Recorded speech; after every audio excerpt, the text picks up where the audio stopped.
Top on the brief this morning is the assurance by the federal government saying the offices of the National Security Advisor and Attorney General of the Federation have set in motion legal and diplomatic steps to ensure the discharge of what it termed inappropriate orders against the 3 presidential aircraft undergoing routine maintenance in France. The AGF's office in a statement says the federal government became aware of the interim attachment of the aircraft on Wednesday, August the 14th. The said temporary attachment was made pursuant to an ex parte order issued by Judicial Court of Paris on March the 7th, 2024 and August the 12th, 2024, respectively, at the instance of Messrs. Zhongshan Fucheng Industrial Investment Company Limited, a Chinese company seeking to enforce a final award granted in its favors on 26th of March 2021 against Ogun State. The arbitral award is said to have arisen from an arbitration proceeding which commenced in 2018 as a fallout of a contractual dispute between the Chinese company and Ogun State government over the operation and management of Ogun Guangdong Free Trade Zone. The federal government said that while further actions are being put in place to resolve the entire dispute through available legal means, its firm position remains that the aircraft in question are sovereign assets used solely for sovereign purposes and are therefore immune from attachment as Zhangjiang sought to do in this particular suit. And outside our shores, President Bola Tinubu and his Equatorial Guinea counterpart Teodoro Mbasogo have signed an agreement on the Gulf of Guinea pipeline project, reinforcing the partnership for the mutual development. The agreement captures legislative and regulatory measures for the gas pipeline, establishment and operation, transit of natural gas, ownership of gas pipeline, and the general principles. President Tinubu, who is on a 3-day official visit to the country, says the agreement will open up new opportunities for the gas exploration and employment. Concerning Africa, conflict and conflict resolution that were discussed.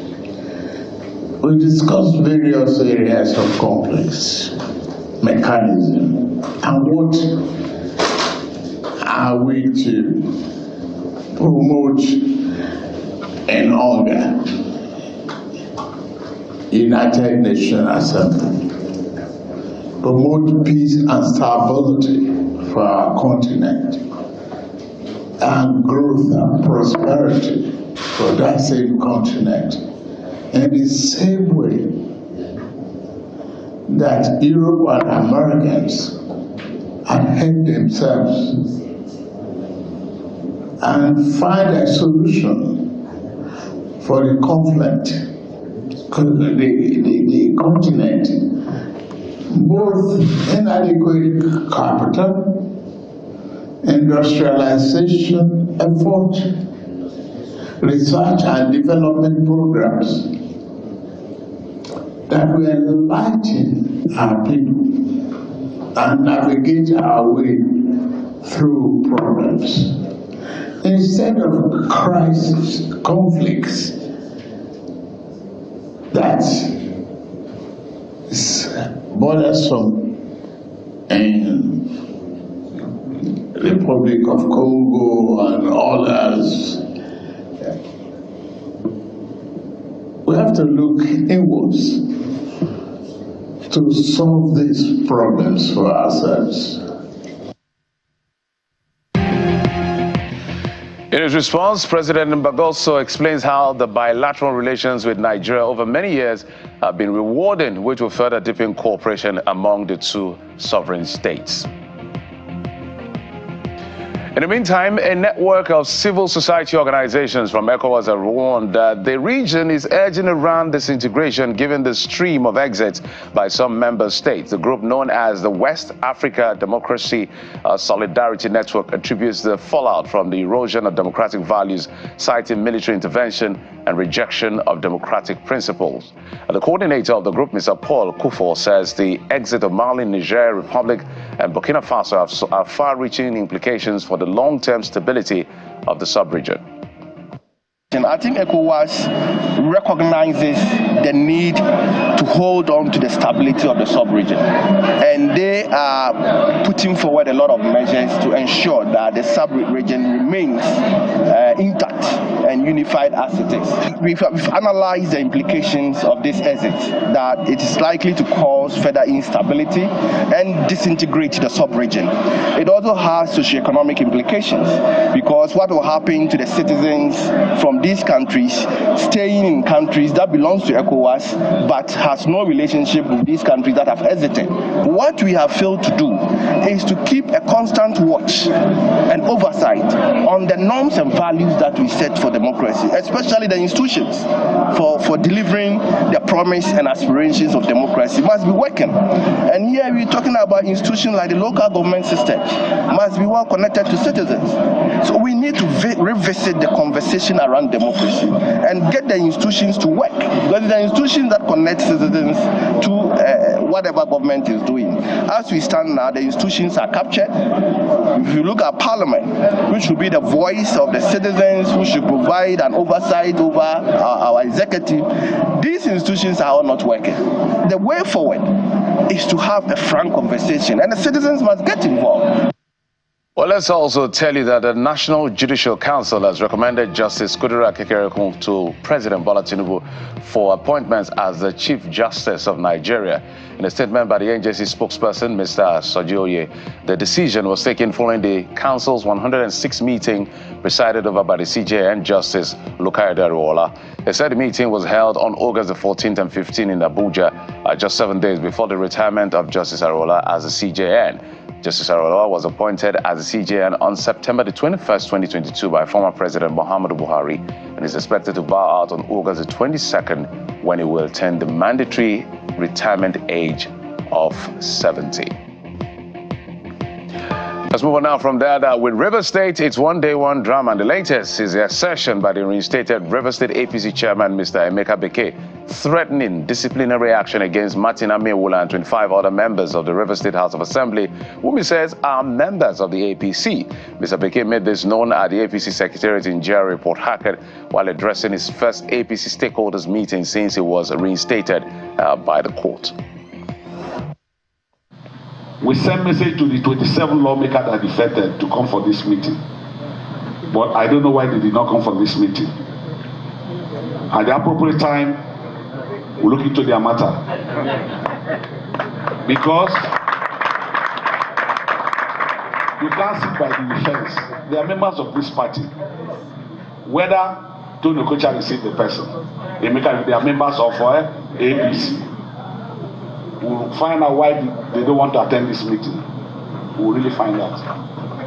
And if there is no proper reason why they don't attend this meeting, we take disciplinary action that concerns everybody who is a member of this party.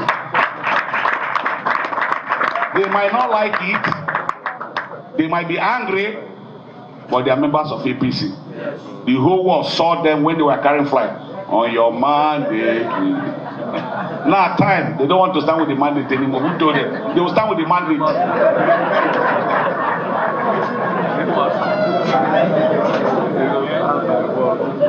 I don't want to take so much time because we'll give leaders to speak. Please, we are going to partake in this local government election. It's quite interesting. River State.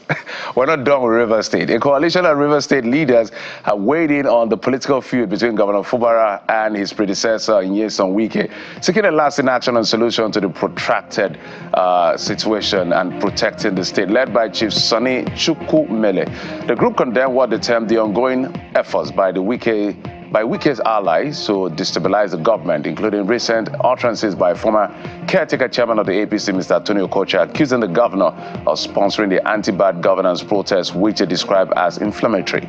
The coalition, while briefing journalists in Port Harcourt, criticized the assembly faction led by Honorable Martin Amewola for attempting to starve the state of funds through the court, warning that such moves will cause crisis. Rivers people are shocked.